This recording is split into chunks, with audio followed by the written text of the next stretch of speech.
Hey, it's me again. So I decided to make this video like a two-parter. The first part would be like the basic applique, and once I started working on it, I decided I was going to really kind of embellish it a lot, and I didn't want you guys to miss out on it.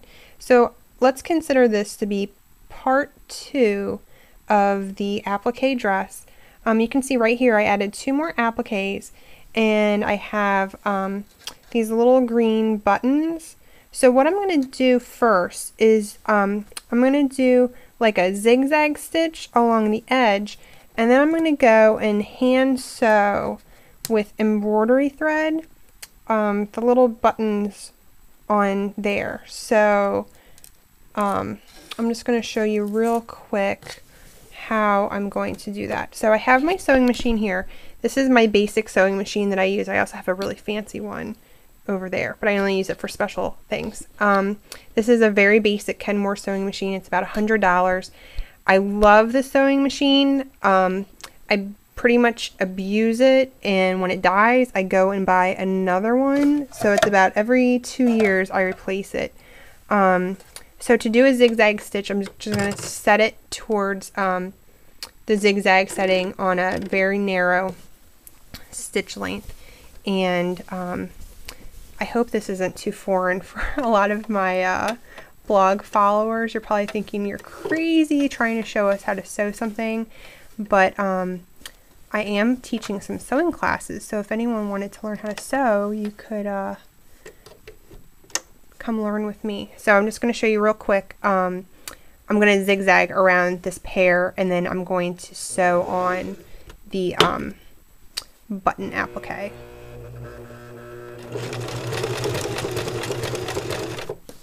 I'm going to try not to talk because you probably won't be able to hear me very well. But I just take my time when I go around and, you know, adjust the needle as I have to get around like all of the corners. This is probably a more complicated like applique to zigzag stitch because there are so many little twists and turns, but you can't really screw it up, and that's the great thing about handmade is that no matter what, it's going to be one of a kind.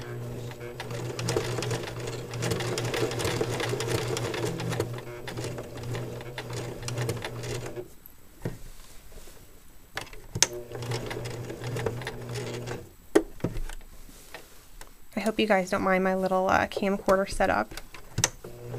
I figured out how to do a one-person video, and I think it's working pretty good.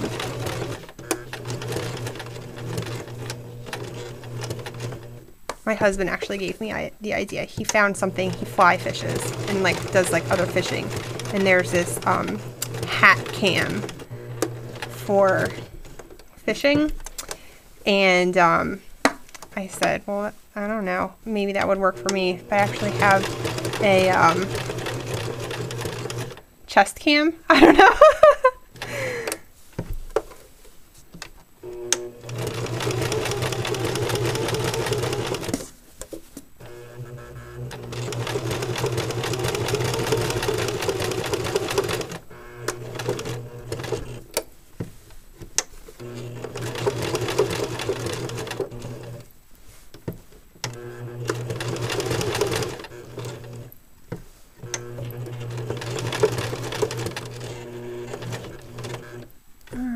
I'm almost done. Alright, and I just like locked in this stitch by like stitching backwards. And okay, so here you can see, let me see, the light's not very good over here. You can see my zigzag stitch. So what I'm going to do is I have my needle and thread, and I just have like a green embroidery thread. It's not like regular sewing thread. It's that, you know, cheap like DMC floss that you can always get like 3 for $1 at the craft store like Michael's or whatever. So I'm just going to go with the needle underneath, and I'm just going to basically, you know, sew the button on to the applique. So let's see. And this is great because like it doesn't have to be absolutely perfect.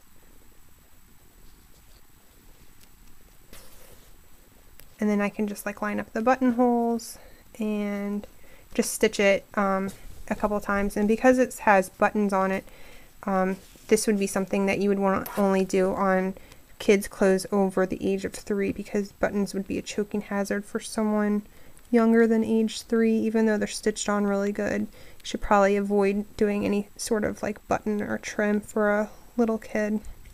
But you can do this like on tote bags, placemats, napkins, if you want to do some like pillow,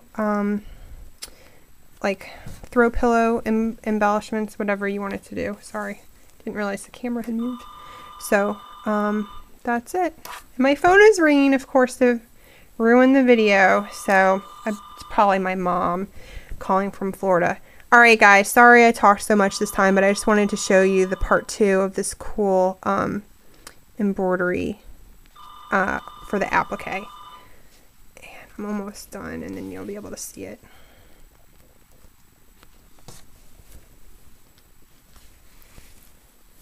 Alright, so there's one of them now with a little button design on it.